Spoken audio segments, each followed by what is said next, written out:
வணக்கம். முதல்ல இந்த நிகழ்ச்சியை, அதாவது தமிழ்நாடு முழுக்க 234 சட்டமன்ற தொகுதியிலும்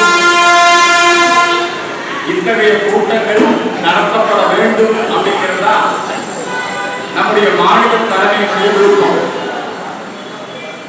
அதை முதலில் டெல்டா பகுதியிலே செய்து காட்டுகிறோம் அப்படின்னு ஒரு பெரிய முயற்சி எடுத்து கோயில் மாநகரம், மகாநகரம், நம்முடைய ஆன்மீகத்தின் தலைநகரமாக திகழக்கூடிய கும்பகோணத்திலே கும்பகோணம் சட்டமன்ற தொகுதியினுடைய செயல் வீரர் கூட்டத்தை இன்றைக்கு இந்த மாவட்டத்தினுடைய தலைவர் அமைப்பாளர் திரு யோகசிங்கம் வெகு சிறப்பாக ஏற்பாடு செய்திருக்கிறார். அவருக்கு என்னுடைய மனமார்ந்த பாராட்டுக்களை, வரவேற்பை தெரிவித்துக் கொள்கிறேன். அவருக்கு உறுதுணையாக இருந்த நம்முடைய மாநில துணைத் தலைவர் குடந்தை பாலா, மாநில பொதுச் செயலாளர் திரு குருமூர்த்திஜி மற்றும் இங்கே அவருக்கு முழுமையான ஒத்துழைப்பு வழங்கிய மாவட்ட நிர்வாகிகள் அத்துணை பேருக்கும் என்னுடைய மனமார்ந்த வாழ்த்துக்கள், நன்றி. தொகுதியினுடைய அமைப்பாளர் மற்றும் பொறுப்பெடுத்துக் கொண்டிருக்கக்கூடிய திரு வடிவேல் அவர்களுக்கு என்னுடைய மனமார்ந்த வாழ்த்துக்கள். இந்த கும்பகோணம் பகுதியில நம்முடைய அமைப்பினுடைய பணிகள் நீண்ட காலமாக நடைபெற்று வருகிறது. கட்சி துவங்கிய காலத்திலே இருந்து இந்த பகுதியிலே நம்முடைய இயக்கம் பல்வேறு நிகழ்ச்சிகளை வெற்றிகரமாக நடத்தி வந்திருக்கிறது. பல சாதனைகளை செய்து வந்திருக்கிறது. தேர்தல் களத்திலே முத்திரை பதிக்க வேண்டும் என்பதற்காக வருகின்ற 2026 சட்டமன்ற தேர்தலிலே நாம் வெகு சிறப்பாக பணியாற்ற வேண்டும். எப்படி பணியாற்ற வேண்டும்? இந்து விரோதிகளை தோற்கடிக்க வேண்டும், இந்துக்களை ஒன்றுபடுத்த வேண்டும், இந்து வாக்கு வங்கியை உருவாக்க வேண்டும். அதற்கு மிக முக்கியமா நாம இந்து வாக்காளர்கள் மத்தியில் விழிப்புணர்வு வேண்டும்.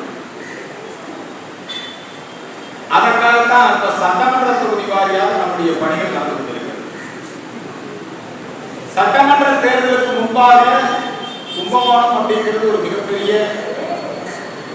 நகராட்சியாக இருந்து மாநகராட்சியாகி இன்னைக்கு இது ஒரு மாவட்டமாக அறிவிக்கப்பட வேண்டும் அப்படிங்கிற அந்த கோரிக்கை நடந்தது. இந்த மாநகராட்சியில எத்தனை வார்டு இருக்கோ, எத்தனை வார்டு இருக்கு? 48 வார்டுல எத்தனை வார்டுல நமக்கு கிளை இருக்கும்? 20 வார்டு இருக்கா?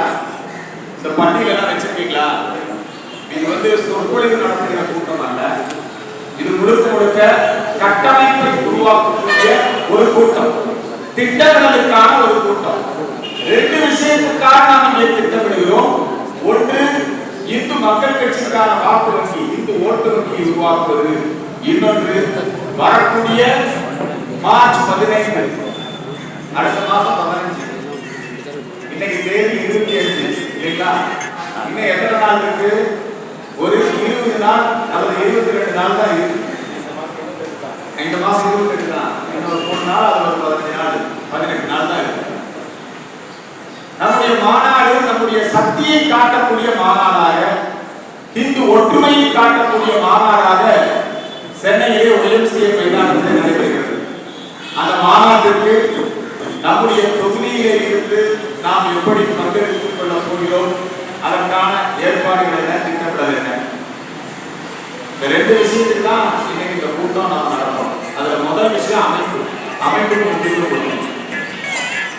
இன்னைக்கு சில நியமனங்களை செய்திருக்கிறார்கள், அவர்களுக்கு என்னுடைய வாழ்த்துக்களை தெரிவித்துக் கொள்கிறேன். இனி அடுத்து நியமனம் பண்ண வேண்டியது வார்டு வாரியாக.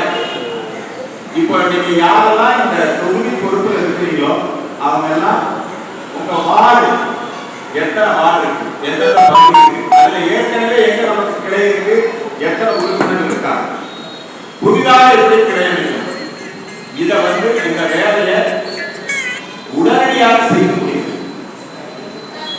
வார்டு உறுப்பினர்கள் சேர்ப்பது, வார்டு வாரியாக கிளை அமைப்பு கட்டமைப்பது, அதுதான் இப்ப நமக்கு முன்னாடி இருக்கக்கூடிய பிரதானமான வேலை.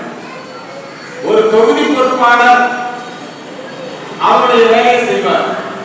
ஆனா ஒரு வார்டு பொறுப்பாளர் அவருடைய வேலையை செய்தால்தான் அந்த தொகுதி பொறுப்பாளருக்கு மரியாதை, பலம், தொகுதி பொறுப்பாளர் வேலையை செஞ்சால்தான் மாவட்ட தலைவருக்கு பலம், மாவட்ட தலைவர் தொகுதிக்கு அப்புறம் நமக்கு கும்பகோணத்தை பொறுத்த வரைக்கும் இது மாநகராட்சி என்ன ஒன்றியம் இருக்கு? கும்பகோணம் ஒன்றியம். அதுல எத்தனை பேரூராட்சி? 3 பேரூராட்சி. அப்போ நாம 44 வார்டுக்கு ஒரு தலைவர் நியமிக்கணும், பேரூராட்சிக்கு ஒரு தலைவர் நியமிக்கணும், ஒன்றியத்துக்கு ஒரு தலைவர் நியமிக்கணும். நீங்க யாரும் ஒன்றிய நிர்வாகிக்க போறீங்க? ஒன்றியத்துக்கு நீங்க இல்லையா? ஏற்கனவே அங்க பொறுப்பாளர் இருக்காங்க, அவங்களோட கலந்து பேசுங்க. ஏற்கனவே நம்முடைய கிளைகள் இருக்குது, நீங்க நேரம் கொடுக்குறீங்க. எல்லாரையும் ஒருங்கிணைச்சு என்னென்ன உங்க ஒன்றியத்துக்குள்ள எத்தனை பேரூராட்சி இருக்கு? 4 பேரூராட்சி அல்லது 3 பேரூராட்சி. அந்த 3 பேரூராட்சிக்கு இதான் கட்டமைப்பு. அதுக்கு ஒவ்வொரு தலைவர் நியமனம், பொறுப்பாளர் நியமனம். அதுக்கப்புறம் அடுத்த இடத்துக்கு போறாங்க. ஒரு 15 அல்லது 10 நாட்களுக்குள்ள இந்த மாநாட்டு வேலையோட சேர்த்து நாம இந்த அமைப்பு பணிகளை நிறைவு பண்ணணும். அப்பதான் அந்த தேர்தலை சிறப்பாக சந்திக்க முடியும். அதற்கு முதல் வேலை எல்லாரும் உறுப்பினர் ஒவ்வொருத்தரும் எந்த வார்டு இருக்கீங்க அப்படிங்கிறது அதன் மூலமாக நம்ம தெரிந்து கொள்ளணும். ஒரு வார்டுல 25 பேர் இருந்தாங்கன்னா ஒரு கிடையாது. வார்டு ஏற்படுத்தி அமைக்கிறது அப்புறம் சில வார்டுகள்ல அதிகமான ஆட்கள் இருப்பாங்க, 500 பேர் இருப்பாங்க, 100 பேர் இருப்பாங்க, அது கேட்க. ஆனா வார்டு அதுக்கு அப்புறம் தான் நீங்க கூட்டு. இப்போதைக்கு நம்முடைய வேலை, முதல் வேலை வார்டு வாரியாக உறுப்பினர் சேர்த்து பட்டியல் தயார் செய்வது. ஒரு 10 நாளுக்குள்ள இதுக்கான நேரம் கொடுத்து, இப்ப யாரெல்லாம் பொறுப்பெடுத்துருக்கீங்களோ, இங்க யாரெல்லாம் நிர்வாகிகள் வந்திருக்கீங்களோ, அவங்க எல்லாம் அந்த பணியில ஒரு 10 நாள் ஒரு இலக்காக வைத்து செயல்பட வேண்டும் என்பதுதான் என்னுடைய வேண்டுகோள், கட்டளை, என்னுடைய இந்த உத்தரவு. இதை 10 நாட்களுக்குள்ள நீங்க அமல்படுத்தணும். வந்திருக்கிற பொறுப்பாளர்கள் சரி, இப்போ இங்க வந்திருக்கக்கூடிய மாவட்ட பொறுப்பாளர்கள் அவர்களை அறிமுகம் செய்து வைக்கும்படி நம்முடைய யோகசெல்வம் அவர்களை கேட்டு